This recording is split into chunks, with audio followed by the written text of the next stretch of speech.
ഇന്ന് പറയാൻ പോകുന്ന കാര്യം ഒരു ടീമിനെ നമ്മളെന്ത് ചെയ്യും? ഫോം ചെയ്തു എന്ന് വിചാരിക്കുക. ആ ടീമിനെ ഫോം ചെയ്ത് കഴിഞ്ഞാൽ ആ ടീമിൻ്റെ ഉള്ളിലുള്ള വർക്കും കാര്യങ്ങളൊക്കെ എന്താവണം? സക്സസ്ഫുള്ളി ആയിരിക്കണം അല്ലേ? നമ്മളൊരു ടീമിനെ വെറുതെ ഫോം ചെയ്തിട്ട് കാര്യമുണ്ടോ? അതിൽ ഓരോ ആൾക്കാരും ചെയ്യേണ്ട കാര്യങ്ങൾ ആ ഒരു രീതിയിൽ ചെയ്താൽ മാത്രമേ നമുക്കെന്താവുള്ളൂ? അത് സക്സസ് ആവുള്ളൂ. അതിൽ വരുന്ന മെയിൻ കാര്യമാണെന്ത്? കമ്മ്യൂണിക്കേഷൻ. നല്ല രീതിയിൽ തുറന്ന് സംസാരിക്കാനും കാര്യങ്ങൾ ശ്രദ്ധിക്കാനുമുള്ള കഴിവ് ഒരു ടീമിൽ ആൾക്ക് ഇല്ല എന്നുണ്ടെങ്കിൽ ആ ടീം ഫെയിലാവും. സക്സസ് ആവൂല അത്. കാരണം ഒരാൾ പറഞ്ഞ മറ്റാൾ കേൾക്കുക ഇതല്ല. ടീം എന്ന് പറഞ്ഞു കഴിഞ്ഞാൽ എപ്പോഴും അങ്ങോട്ടും ഇങ്ങോട്ടും സംസാരിക്കാനും കാര്യങ്ങൾ മനസ്സിലാക്കാനുള്ള ഒരു കമ്മ്യൂണിക്കേഷൻ അവിടെ നല്ല രീതിയിൽ നടന്നിരിക്കണം. രണ്ടാമത്തെ കാര്യമാണെന്ത്? സഹകരണം. കോപ്പറേറ്റ് ചെയ്യുക. കാര്യങ്ങളെ ഓൻ്റെ കാര്യം അല്ലെങ്കിൽ ഇവൻ്റെ കാര്യം ഈ രീതിയിൽ ചിന്തിക്കാതെ ഇത് നമ്മളെ സ്വന്തം കാര്യമാണ് എന്നുള്ള രീതിയിൽ ചിന്തിച്ചുകൊണ്ട് പരസ്പരം എന്ത് ചെയ്യണം? സഹകരിക്കാൻ നമുക്ക് പറ്റണം. അടുത്തതാണെന്ത്? ഉത്തരവാദിത്തം. ഞാൻ നേരത്തെ പറഞ്ഞ പോലെ തന്നെയാണ് നമുക്ക് ഓരോ ആൾക്കാർക്ക് ഓരോണ് സ്കില്ലുള്ളത് അല്ലേ? അപ്പോൾ അതൊക്കെ നമ്മൾ ഏൽപ്പിക്കുമ്പോൾ നമ്മൾ ആ കാര്യത്തിനോട് ഒരു ഉത്തരവാദിത്തം കാണിക്കാൻ നമുക്ക് പറ്റണം. അങ്ങനെ ഉത്തരവാദിത്തം കാണിച്ചാൽ മാത്രമേ നമുക്ക് എന്ത് ചെയ്യാൻ പറ്റുള്ളൂ? ഈ ടീമിനെ കൊണ്ട് കാര്യമുള്ളൂ. അതേപോലെ കൃത്യസമയത്തിലുള്ള മോട്ടിവേഷൻ. ഇത് നമ്മൾ പലപ്പോഴും കണ്ടുവരുന്നത് തിരിച്ചാണ്. നമ്മളൊരു ടീമുണ്ടാവും. ആ ടീമിന് ലീഡർ ഉണ്ടാവും. അല്ലെങ്കിൽ അതിൻ്റെ മുകളിൽ കുറച്ച് ആൾക്കാരുണ്ടാവും. ഇവരിങ്ങനെ പരസ്പരം എന്ത് ചെയ്യും? അല്ലെങ്കിൽ ഇവർ താഴെയുള്ള ടീമിനോട് എന്ത് ചെയ്യും? അല്ലെങ്കിൽ ആളുകളോട് എന്ത് ചെയ്യും? ടീം മെമ്പേഴ്സിനോട് എന്ത് ചെയ്യും?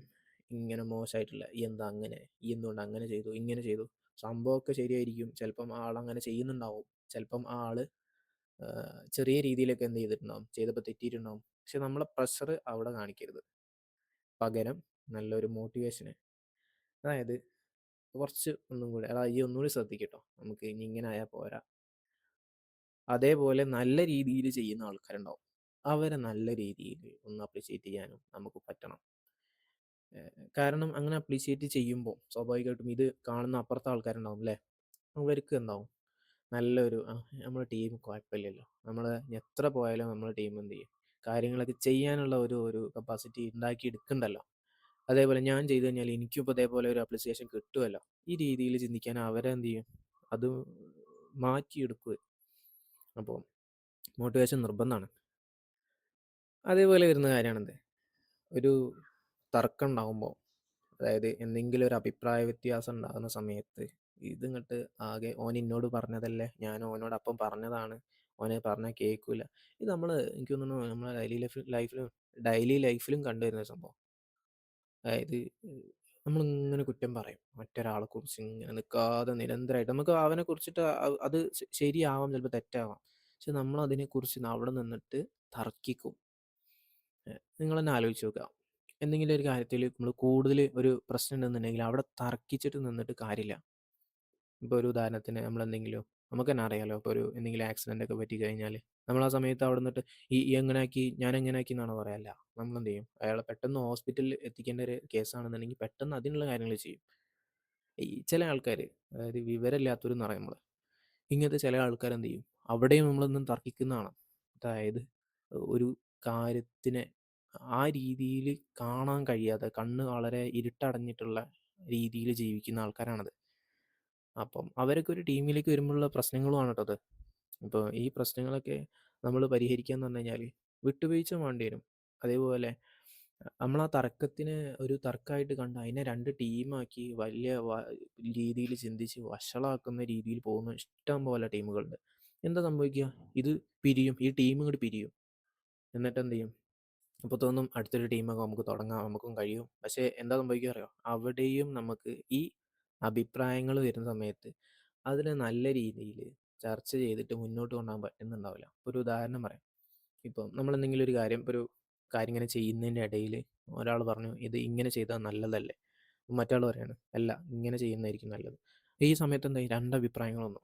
ഈ സമയത്ത് ലീഡർ അല്ലെങ്കിൽ മറ്റുള്ളവർക്കൊക്കെ ഒരു പ്രസൻസ് അവിടെ ഉണ്ടാവും. അല്ലെങ്കിൽ അവർക്ക് അവിടെ സംസാരിക്കാനുള്ള ഒരു വോയിസ് അവിടെ ഉണ്ടാവും. ഈ സമയത്ത് നമ്മളെന്താ ചെയ്യുക? നമ്മള് അതിനെ കൂടുതൽ കൂടുതൽ ചർച്ച ചെയ്ത് പോകുന്നതിന് പകരം നിലവിലുള്ള കാര്യത്തിന് നല്ല രീതിയിൽ എന്താ പറയുക ഓപ്പൺ ആയിട്ട് ചർച്ച ചെയ്തിട്ട് ഏറ്റവും നല്ല അഭിപ്രായത്തിനെ സ്വീകരിക്കാൻ നമുക്ക് എല്ലാവർക്കും പറ്റണം എന്നുള്ള ആ ടീമിലെ എല്ലാവർക്കും. അല്ലാതെ കുറച്ച് ആൾക്കാർ അതിന് ഓക്കെ പറഞ്ഞു, കുറച്ച് ആൾക്കാർ ഓക്കെ അല്ല. ഈ രീതിയിൽ പോയി കഴിഞ്ഞാൽ എന്ത് ചെയ്യും? അത് സ്പ്ലിറ്റ് ആവും. സ്പ്ലിറ്റ് ആയി കഴിഞ്ഞാൽ നമുക്ക് തോന്നലാണ് പുറത്തോട്ട് ഇറങ്ങി കഴിഞ്ഞാൽ എല്ലാ കാര്യങ്ങളും നടക്കും എന്നുള്ളത്. ശരിക്കും സ്പ്ലിറ്റ് ആയി പോകുന്ന ടീമുണ്ടല്ലോ, ഇവർക്കായിരിക്കും ചിലപ്പോൾ ഇതിനെ മാനേജ് ചെയ്യാൻ കഴിയാത്തവർ. അപ്പം ഇവരൊരു പുതിയൊരു സംരംഭം അല്ലെങ്കിൽ ഒരു ഒരു ടീമിനെ കൊണ്ടുവരുമ്പോൾ അല്ലെങ്കിൽ ഉണ്ടാക്കുമ്പോൾ അവിടെയും അവരെന്ത് ചെയ്യും? ഈ കാര്യത്തിന് ഫേസ് ചെയ്യും. കാരണം എന്താ? അവർ മുന്നത്തെ സമയത്ത് അവർക്ക് ആ തർക്കത്തിന് അല്ലെങ്കിൽ ആ അഭിപ്രായ വ്യത്യാസത്തിനെ പരിഹരിക്കാൻ പറ്റിയിട്ടില്ല. ഇതും അടുത്തൊരു ടീമിൽ വരുമ്പോഴും ഇവരാണല്ലോ അങ്ങോട്ട് പോകുന്നത്. ഇവർക്ക് വീണ്ടും എന്ത് ചെയ്യും? അത് പരിഹരിക്കാൻ പറ്റാത്തൊരവസ്ഥയിൽ പോകും. അപ്പം ഈ കാര്യങ്ങളൊക്കെയാണ് നമ്മൾ ടീം ഉണ്ടാക്കിയെന്ന് വിചാരിച്ചിട്ട് അതിൽ സംഭവം ആവില്ല. ആ ടീം നല്ല രീതിയിൽ റൺ ചെയ്യണമെന്നുണ്ടെങ്കിൽ നല്ലൊരു കമ്മ്യൂണിക്കേഷൻ, നല്ലൊരു കോർപ്പറേഷൻ വേണം. അതേപോലെ ഉത്തരവാദിത്തം എല്ലാവർക്കും ഒരേപോലെ എന്നുള്ളതും അവർക്ക് അവരെ കാര്യങ്ങളിൽ നല്ലൊരു ഉത്തരവാദിത്തം വേണം. അതേപോലെ ഒരു മോട്ടിവേഷൻ എപ്പോഴും നമുക്ക് എന്ത് ചെയ്യാൻ പറ്റണം? എല്ലാവരും ചെയ്തിട്ടുണ്ടെങ്കിൽ നല്ലൊരു കാര്യം ചെയ്ത് കഴിഞ്ഞാൽ ഒന്ന് ഷെയ്ക്ക് ഹാൻഡ് കൊടുക്കുന്ന പോലെ ഒന്ന് അപ്രിഷ്യേറ്റ് ചെയ്യാൻ നമ്മൾ മടിക്കരുത്. അതേപോലെ തന്നെയുള്ള കാര്യമാണ് എന്ത് ഒരു തർക്കം വരുന്ന സമയത്ത് അതെന്ത് ചെയ്യണം? നമുക്ക് പരിഹരിക്കാൻ പറ്റണം. അതിങ്ങനെ പല അഭിപ്രായങ്ങളാണെന്നുണ്ടെങ്കിലും കുറച്ച് നേരം നമ്മൾ ഒരു 10 മിനിറ്റ് ചിലപ്പോൾ എക്സ്ട്രാ അതിന് കൊടുത്തു കഴിഞ്ഞാൽ എന്ത് ചെയ്യും? ആ തർക്കത്തിന് എന്ത് ചെയ്യാൻ പറ്റും? നമുക്ക് പരിഹരിക്കാൻ പറ്റും എന്നുള്ളതാണ്.